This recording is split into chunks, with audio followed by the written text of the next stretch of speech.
The desert stretched endlessly under a dying sun. The ground was cracked like broken glass, and the wind carried sharp grains of sand that stung the skin like needles. No shelter, no mercy. Nothing alive should have been here at this hour. Yet in this empty wasteland, a soft, weak sound rose into the wind. A breath, a whimper, almost too small to hear, half buried in the sand. Only her head visible above the hot ground, an alien girl struggled to stay alive. Her tribe had left her there at sunrise, calling her unfit for breeding, weak, a waste of food. She was 16 in human age, small in size, with delicate features, not the strong, wide-shouldered body her people demanded. Because of that, they sentenced her to a slow death. As the sun lowered, the air changed. The heat disappeared, and the cold crept up her neck like icy fingers. Her eyes blinked painfully. She had cried earlier in the day, but now she was past crying. Her throat was dry. Her lips cracked. Her voice almost gone. Still, she whispered, "Help anyone, please." She knew calling out was useless. No one walked this desert. No one survived here after dusk. But still she whispered. Whispering kept her awake. If she slept, she would freeze. Or worse, in the distance, something growled.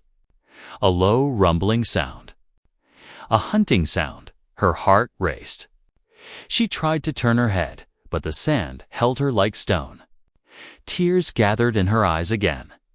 She had accepted death earlier, but now fear came back, sharp and real. Another growl. Closer this time, night creatures roamed these sands. They waited until darkness covered their approach, then tore apart anything still breathing. Her tribe knew this. That was the point of this punishment, to let the desert finish what they started. The sun slipped below the horizon. The first star appeared, and with it, a faint light in the distance, a moving light. The girl frowned weakly. Was she hallucinating? Another growl came from behind her. She forced her eyes open wide. No, she wasn't imagining it.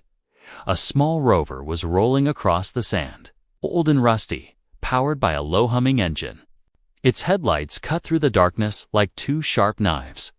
Inside sat a human man, Jonas Hale, a widowed father. Tired-faced, traveling the desert for supplies to keep his small homestead running. He never took passengers. He never stopped for strangers. He didn't want trouble. He didn't want pain. He had already lost too much. But on that night, something pulled his attention. A sound. A small broken voice carried by the wind. Jonas almost ignored it. The desert always played tricks. But something inside him, something quiet and painful, made him slow the rover. The voice came again, faint, afraid. Jonas grabbed his flashlight and stepped out onto the cold sand. The wind pushed against him, carrying the smell of dust and distant animals. He raised the light. What he saw froze him. A young alien girl, buried up to her neck. Eyes open wide with terror. She wasn't older than his daughter would have been, if she had lived.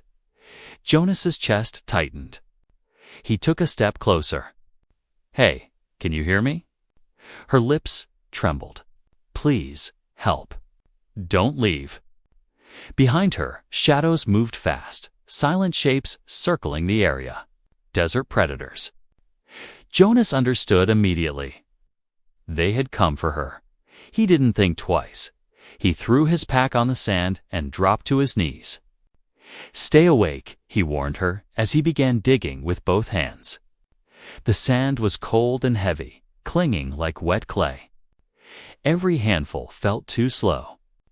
The growls around them got louder. The girl's breath hitched. They are coming." "I know," Jonas said, voice firm. "Keep looking at me." She tried. Her eyes were dull from exhaustion, but when Jonas met her gaze, something flickered hope, thin but alive. He dug faster. His fingers scraped rocks. Sand got into his nails. His arms burned.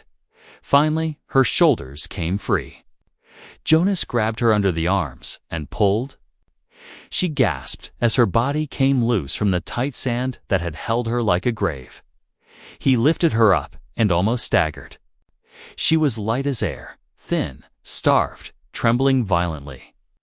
Tribal markings covered her arms and collarbone, old scars from punishments. Jonas swallowed hard. Whoever left her here wanted her forgotten. The predators growled again. Jonas didn't look back. He carried her to the rover and kicked the door open. "Hold on," he said, placing her in the passenger seat. Her eyes fluttered. She whispered again, "Why? Help me." Jonas didn't answer. He just climbed into the driver's seat and slammed the rover into motion. Headlights cut through the darkness as the rover sped away. Behind them, dark shapes pounced on the empty patch of sand where she had been trapped moments ago. The girl watched the fading ground through half-closed eyes. She had expected death. She had expected pain. But she had never expected a human, a stranger, to stop for her. A single tear slid down her cheek. She whispered one last time before sleep claimed her. "Thank you." Jonas kept his eyes on the road ahead, gripping the steering wheel tight. He didn't know who she was. He didn't know why she was buried. He didn't know what danger he had just accepted into his life, but something inside him, something he thought had died with his wife, told him he had done the right thing. The desert behind them fell silent again. But nothing would be the same after that night. Asterisk. The rover rattled across the dark desert like an old metal beast refusing to die. Jonas kept both hands tight on the steering wheel as the engine groaned beneath him. Cold night wind slipped through the cracked windows, brushing against his skin like thin, icy fingers. Beside him, the alien girl lay slumped in the passenger seat. Her breathing was shallow, almost silent, but steady. Jonas glanced at her again and again, unsure if she would stay conscious or fade into another dangerous sleep. She was wrapped in his old travel coat, the fabric far too big for her small body. Her face twitched every few seconds, as if she expected someone to hurt her even while unconscious. Jonas exhaled slowly. He had seen fear before. He had seen broken children before. He had buried his own wife and watched his daughter struggle with the grief. But this girl's fear was different, older, deeper, carved into her bones, far behind them. At the dune's edge, he could see the faint shadows of the predators that had chased them. They followed for a moment, then vanished into darkness. Disappointed they had lost their prey, Jonas didn't slow down. The rover bumped hard over a rock, and the girl jerked awake with a sharp gasp. Her eyes shot open, pupils wide, searching the space like a hunted animal. "It's okay," Jonas said softly. "You're safe. I got you out." She stared at him, confused, as if she didn't understand the meaning of safe. Her lips moved, but no words came out. She finally managed a tiny whisper. They never come back." Jonas frowned. "Who?" "My tribe." Her voice shook. "Burial punishment is final. No one returns." Jonas felt something heavy in his chest. What kind of people buried their young alive? What kind of law was this? He wanted to ask more, but the girl was too weak. Her eyes closed again, though she fought to stay awake. "Don't force yourself," Jonas said. "Rest. You need it." She blinked slowly, as if deciding whether to trust him. Finally, her head pressed against the back seat. Sleep didn't reach her gently. It dragged her under like deep water. An hour later, the rover reached the rocky border of Jonas's small territory. Faded warning signs and motion lights marked the perimeter. When the sensors detected the rover's ID tag, faint yellow lamps switched on, guiding the path to his home. A square, metal-covered shelter stood at the center, simple, functional, built with his own hands many years ago. It wasn't large, but it was safe. The only home his daughter Myra had ever known. He parked the rover and turned off the engine. The night grew quiet. For a moment, Jonas sat still, letting his heart beat slow. He looked at the girl again. Her head had fallen sideways, her breathing soft but steady. She looked so thin, too thin for survival.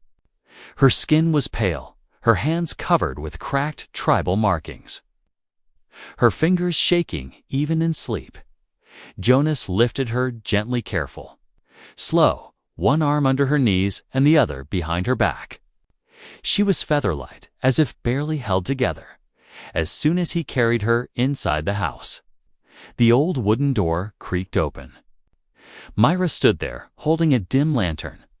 Her eyes widened when she saw the bundle in his arms. "Dad." "Who is she?" "Someone who needed help," Jonas said quietly. "Open the blankets for me." Myra hurried, her small hands ready. When Jonas placed the alien girl on the couch, Myra gasped softly. "She's hurt," Myra whispered. "Why is she so thin?" Jonas knelt beside the couch. "Because someone didn't protect her." The girl's eyelids fluttered.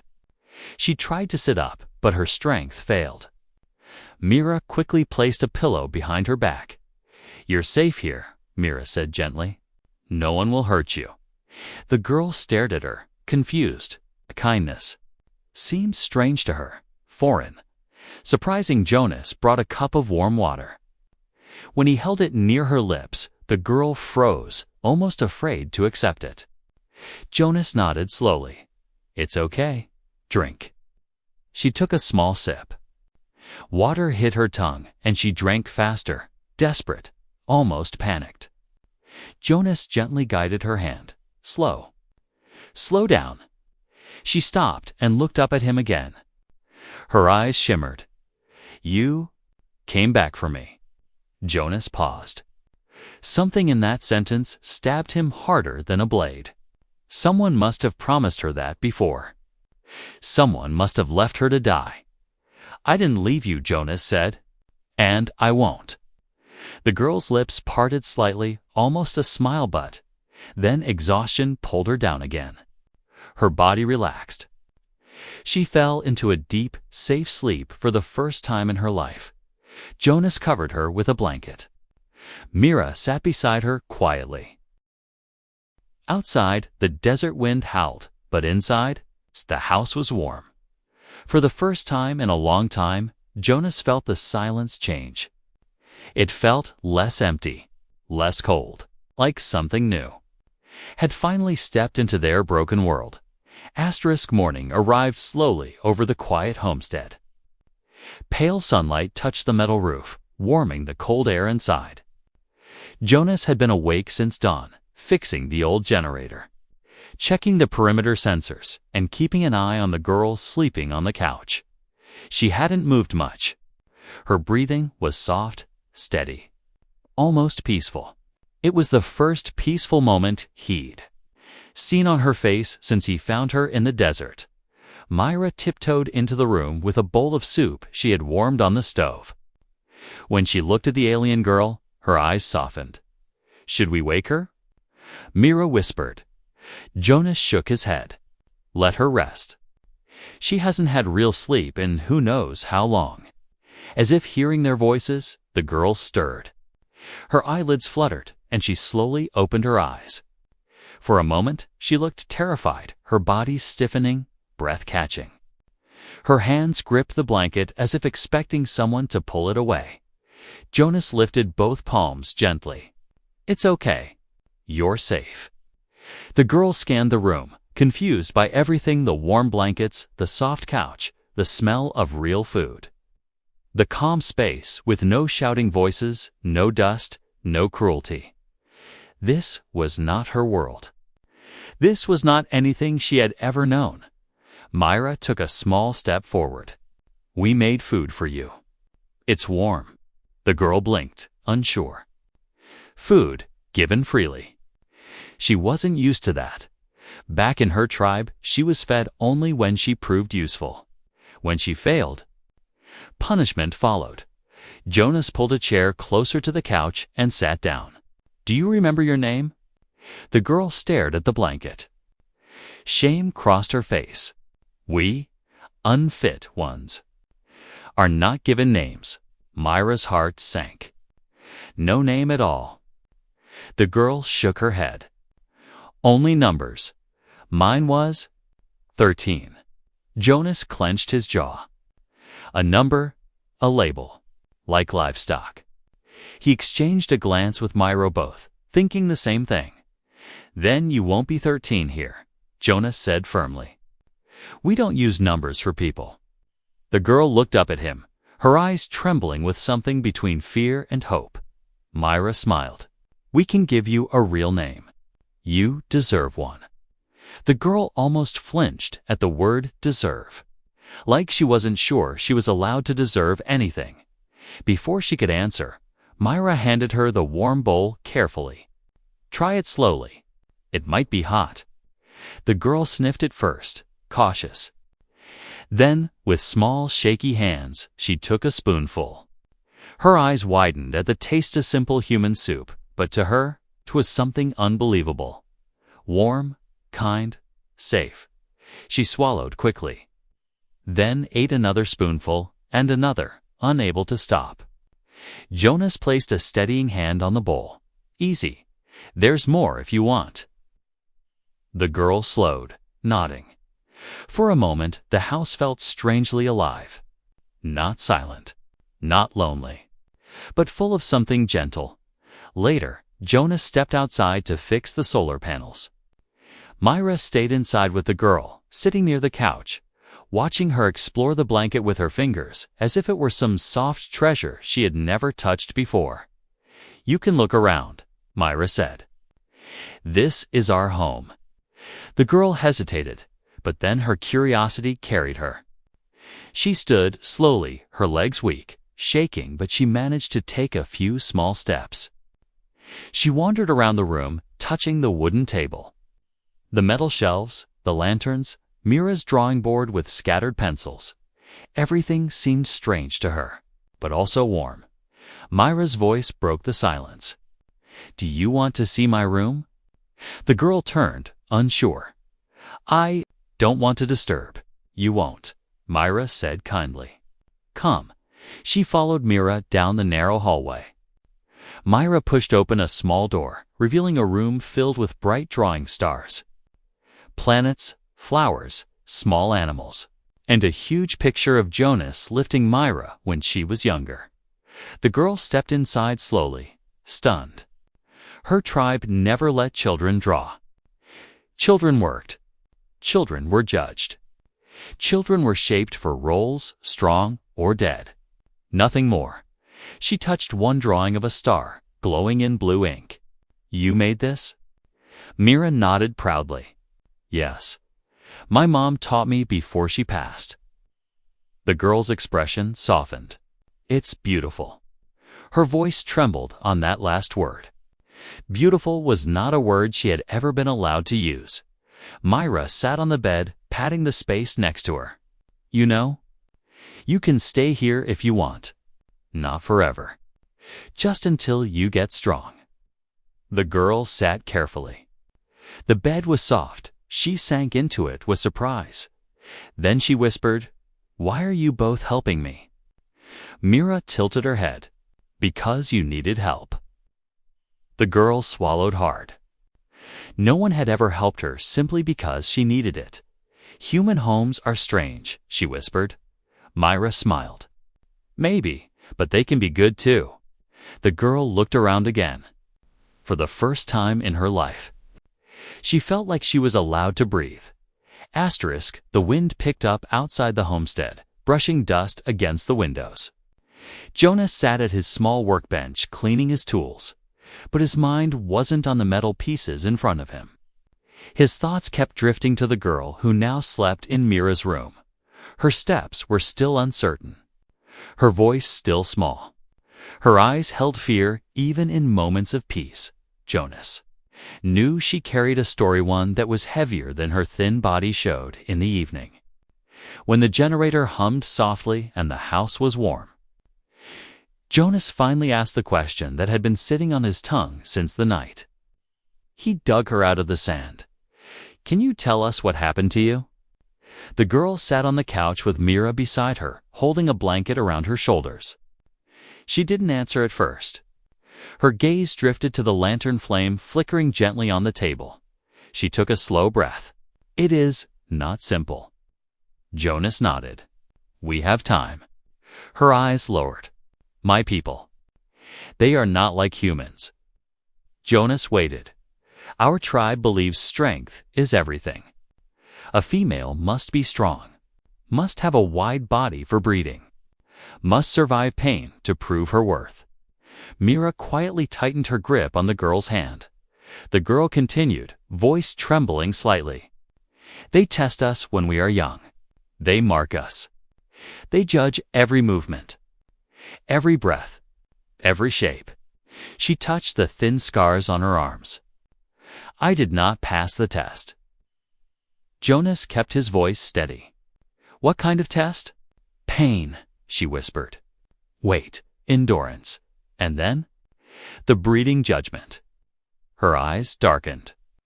"If our bodies are too small, if our hips are narrow, if our bones do not look strong enough, we are labeled unfit." Myra stared in horror. "But that has nothing to do with who you are." The girl gave a small, sad nod. "They don't care who we are, only what we can produce." For a moment, the room felt colder. Jonas leaned forward, elbows on his knees. "So they buried you? Because of that?" "Yes." Her voice cracked at the memory. "Burial punishment is the final sentence for unfit girls. They say the desert decides our fate. If the body is weak, the desert takes it." She swallowed. "If the body survives the night, the tribe takes it back as a servant." Jonas's jaw tightened. A servant. Not a person. Not a wife. Not a daughter. She looked down again. A tool. A silence settled heavy in the room. Myra wiped a tear quickly before the girl noticed.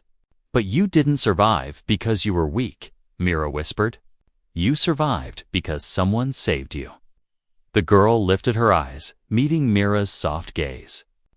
"No one was supposed to save me. In my tribe, if someone tries, they are punished too." Jonas felt his chest tighten. "Is that why you were afraid when I picked you up?" The girl nodded slowly. "I thought you would leave me again, or take me back." Jonas clenched his fists.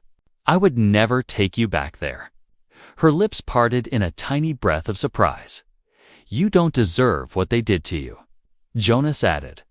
The girl opened her mouth, then closed it, as if she didn't know how to respond to words she had never heard in her life. Jonas studied her carefully. She looked like a creature carved from fierce scar, a memory of cruelty. But beneath that fear lived something gentle, something sharp, something intelligent. "You said they only want strength," Jonas said quietly. "But strength is not just in the body." She blinked at him. "Sometimes strength," Jonas continued, "is surviving something no one should survive." The girl swallowed hard and looked away quickly, as if the praise burned her. "I am not strong," she whispered. "I am here only because you came. You're stronger than you know." Jonas said, "Ba." Myra nodded beside her. "And you're safe now."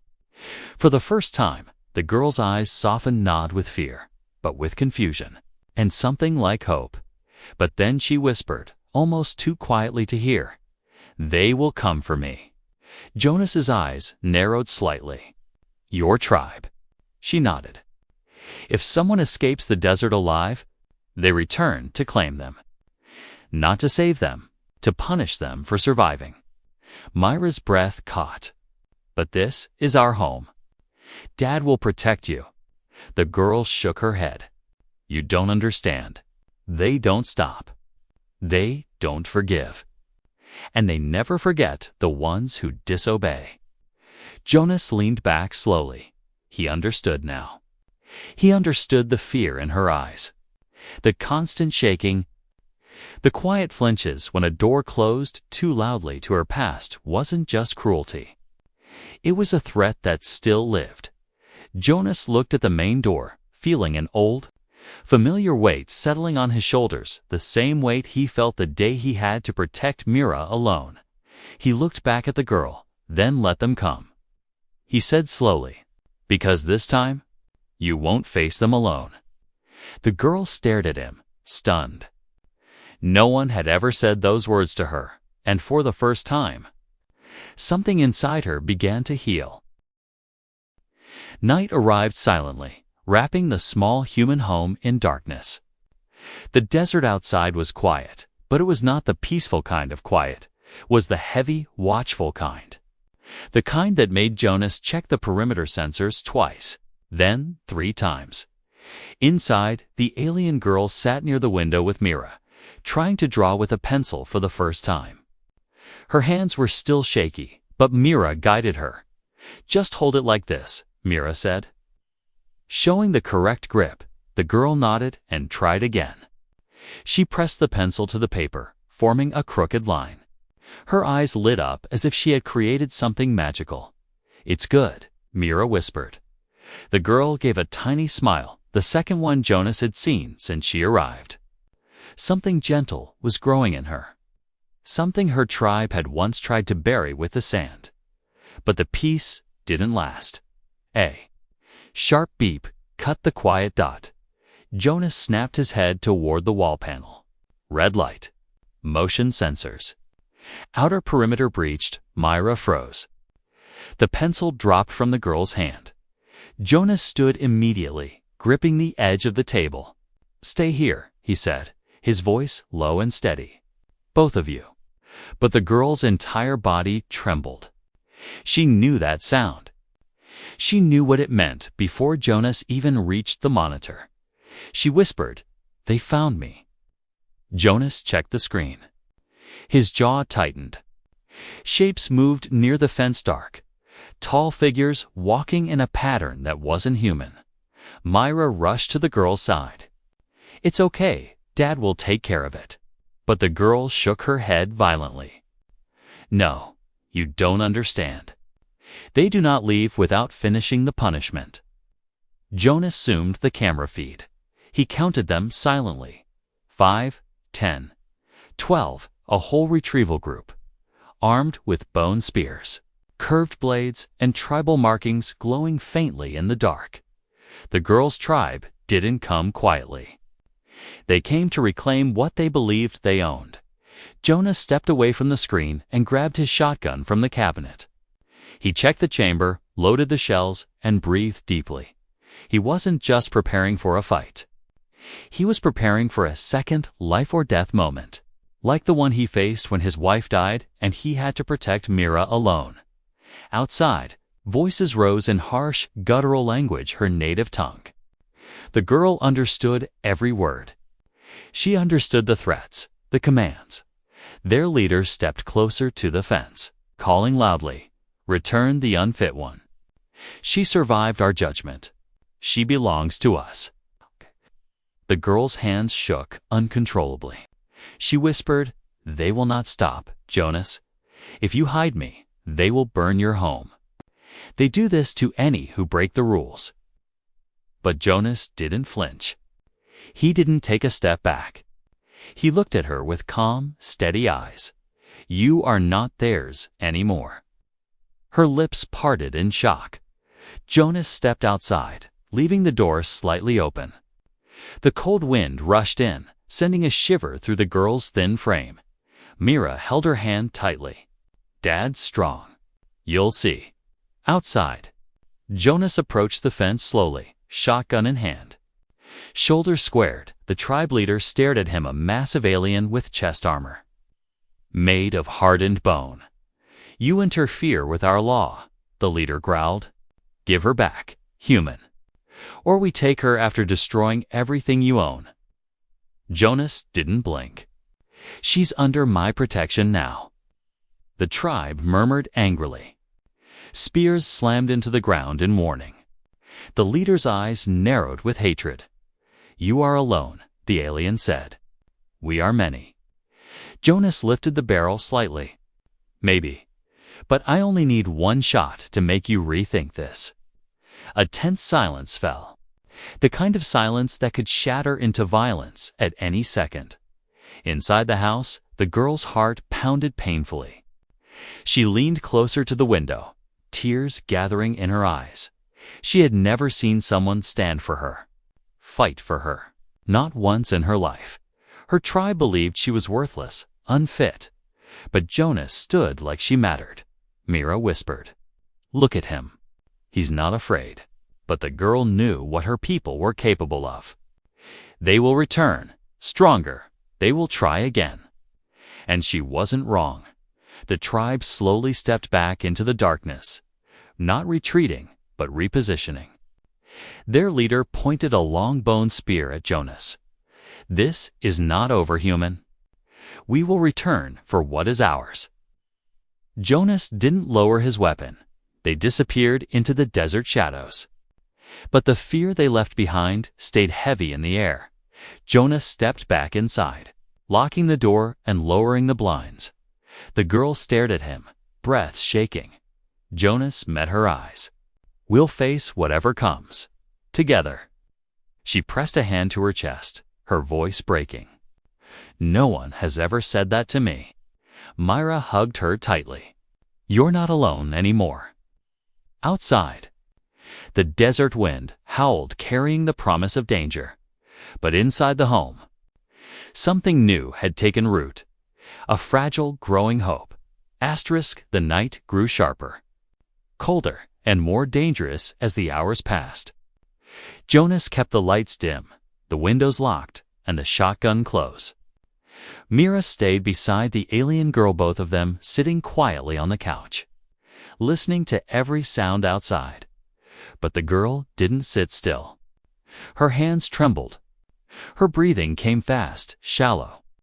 She kept glancing at the door as if expecting it to burst open at any second. "They won't stop," she whispered. "My tribe never stops." Jonas looked over from the corner where he sat loading spare shells. "Then we'll be ready this time." The girl shook her head. "You don't understand how they fight. They come from the shadows. They don't face their enemy. They surround, confuse, strike when the fear is strongest." Jonas gave a small, grim smile. "I've fought in worse places. Fear doesn't control my aim." The girl stared at him with disbelief. She had never known anyone who fought for her. Never imagined a human standing against her entire tribe. But the truth was simple. Jonas had already lost too much in his life. He would not lose her 2 hours later. Movement returned on the sensors. Multiple figures. Fast, silent this time. They weren't marching toward the front. They were circling. Jonas's eyes narrowed. "They're trying to surround us." The girl closed her eyes. "Yes, that's their way." Jonas stood. "Then we won't wait for them to corner us." He walked to a small cabinet under the stairs and unlocked it. Inside were old tools, spare batteries, and something Mira had only seen him use once, a small box of flash bombs. Harmless to humans, but painful to most alien species. Jonas took 2 and handed one to the girl. She stared at it, confused. "What do I do with this?" "Press the button when I say. Cover your eyes. Throw it as far as you can." Her hands shook. I've never fought." Jonas rested a hand on her shoulder. "You don't need to be a fighter. Just be brave." She swallowed hard, then nodded outside. A faint snarl echoed across the sand. Mira grabbed her father's sleeve. "Dad." "They're here." Jonas took a deep breath and opened the door just an inch enough to slip out quietly. He motioned for the girl to follow. Mira stayed inside, peeking through the window nervously. The desert was pitch black, except for the faint motion lights on the fence. And then, the tribal warriors appeared. First 1, then 3, then 10. They emerged from the shadows, their bone blades gleaming faintly. Their leader stepped forward, armor glistening under moonlight. "You should not have interfered, human." Jonas didn't respond. He stood firm. The girl stepped beside him, clutching the flash bomb so tight her fingers turned white. The leader saw her. "You dare stand with the unfit one. She is nothing." Jonas's voice was cold. "She's more than any of you will ever be." The tribe roared in anger. Several charged forward. "Now!" Jonas shouted. The girl pressed the button, covered her eyes, and threw the device forward with all her strength. A violent burst of white light exploded across the ground. The tribe screamed, stumbling back, clawing at their faces. Jonas moved fast. He slammed the nearest attacker with the butt of his shotgun, knocking him out cold. Another warrior lunged at the girl. She jumped back, heart pounding, grabbing a piece of metal from the ground. She didn't attack, she only held it up to protect herself, but the warrior hesitated. He had never seen an unfit one confront anything. Jonas fired a warning shot into the air. "Back away." The blast echoed across the dunes. The tribe staggered, blinded and disoriented. The leader recovered first, roaring in fury. "You defend a useless child. You break our ancient laws." Jonas reloaded slowly, deliberately. "Your laws are cages. Your strength is fear. And your tribe doesn't scare me." The leader struck with his spear butt. Jonas dodged and grabbed the shaft, twisting hard. The leader stumbled forward, losing his balance. For the first time, the girl stepped forward to help. She grabbed the fallen spear and slammed it into the sand to block the next warrior's move. She wasn't strong, but she was fast. Her instincts, her speed, her intelligence, these were strengths her tribe never valued. But Jonas did. Her bravery shifted something. The tribe leaders looked confused. She was supposed to be weak, afraid, easy to reclaim. Yet here she stood. Beside a human, refusing to return, the tribe retreated several steps. Their leader's voice shook with anger and shame. "This is not finished." Jonas pointed the shotgun toward the ground but kept his aim steady. "It is finished. She's not yours." The warriors backed away into the night until the desert swallowed them completely. Silence fell. The girl collapsed to her knees, shaking from fear and adrenaline. Jonas rushed to her side. "You did good," he said gently. "Real good." She looked up with wide, watery eyes. I didn't know I could." Jonas gave a small smile. "That's what new life feels like." When she entered the house again, Myra ran to her, hugging her tightly. "You were brave. So brave." The girl stood still for a moment. Then, slowly, carefully, hugged Myra back. She realized something important. She wasn't fighting for survival anymore. She was fighting for a future. A life. A place where she finally belonged. And she wasn't fighting alone. Asterisk. Morning arrived quietly after the long night of chaos. The desert looked almost calm, as if it didn't remember the battle that happened hours earlier. Sunlight warmed the sand. The wind softened. And the world felt strangely peaceful. Inside the small human home, the alien girl sat on the couch, wrapped in a blanket. Her hands were still trembling slightly. Not from fear, but from the weight of everything that had changed.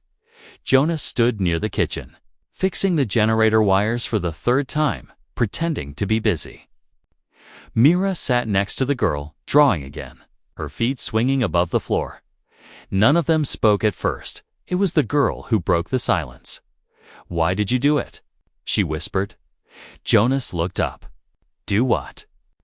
"Fight for me," she said softly. "I am not your family. I am not useful. My tribe. They always said I had no value. Jonas put his tools down and walked to her. He sat across from her, elbows resting on his knees. "You were left to die," he said slowly. "That makes you valuable. That makes you worth saving." The girl blinked rapidly. She did not understand how those two things could mean the same. Myra leaned closer to her. "Where I live, we protect the people who need protection most." The girl opened her mouth, then closed it. Her throat tightened. Jonas continued gently. "You didn't survive because you were lucky. You survived because you're strong." The girl shook her head. "Strong? I shook like a leaf last night." Jonas smiled. "Courage is not the absence of fear. Courage is standing anyway." Those words hit her heart with surprising force. No one in her tribe had ever praised bravery that wasn't violent. No one had ever called her strong, not once. Myra took the girl's hand. "You were brave. You stood with Dad. You didn't run." The girl looked down at her fingers, thin, scarred, still shaking. "I have never stood for anything," she whispered. "Not for myself. Not for my life." Jonas rested a hand on her shoulder. "You stood last night. You protected this home. You protected Myra." The girl's breath caught. "I protected someone." Myra nodded. "You scared one of them? You even blocked a spear." The girl's eyes filled with tears. "I didn't think I could. I didn't think I was allowed." Jonas frowned gently. "Allowed? By who?" "My tribe," she said, voice shaking. "They said unfit ones must never confront the strong. We only bow. We obey. We stay silent." Jonas shook his head firmly. "Not here. Here, everyone has a voice." Her tears slipped down, her cheeks quiet. "Raw, uncontrollable. And soon," Jonas added, "you'll learn to use that voice." Later that afternoon, the generator finally quieted. Myra cooked something simpler, soup with soft bread. They ate together at the table.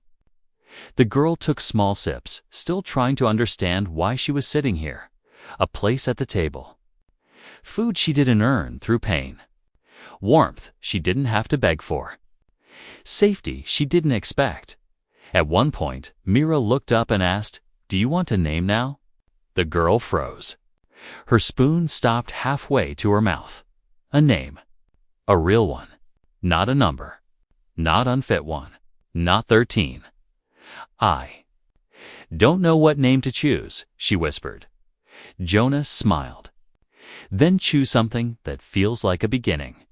She placed her hand on her chest, feeling her heartbeat. She remembered the sand, the darkness, the cold terror, and then Jonas's arms lifting her out. Myra's gentle voice. The warm fire. The battle they fought together. A beginning. A new life. She whispered the name quietly at first, then a little louder. "Aaron?" Myra smiled brightly. "Aaron, it's beautiful." Jonas nodded with quiet approval. "Then Aaron it is." She repeated it in her mind. Aaron. Her name. Her choice. Her identity. For the first time in her life, she felt like someone. That night, when the moon rose high, Aaron stood at the window, looking out at the desert. It no longer felt like a grave. It felt distant, fading, like a past she was finally ready to leave behind. Jonas joined her, standing at her side. "You know," he said softly, "Myra and I. We've been alone for a long time." Aaron lowered her eyes. "I don't want to bring danger to your home." "You didn't," Jonas replied. "But you brought something else." Aaron looked at him curiously. "What?" "Life," Jonas said. "Hope. Family." Her breath caught. Family. A word she thought she would never belong to. Jonas put a gentle hand on her shoulder. "You don't have to leave, Aaron. Not ever. If you want, this can be your home." Her voice cracked. "A real home?" "A real home," Jonas said. "And Mira," Aaron whispered. Myra suddenly ran forward and hugged her from behind. "You're my sister now, silly." Aaron froze. Her tears fell again, but this time they were warm. She hugged both of them tightly, Jonas and Myra feeling their arms around her in return. For the first time, she wasn't surviving. She wasn't fighting. She wasn't hiding. She was choosing. She was loved. She belonged. Aaron whispered, voice shaking with happiness she had never tasted, "Thank you for choosing me." Jonas breathed softly. "No, you chose us too." And in that small human home, in the middle of a harsh alien desert, a new family was born not by blood, but by heart.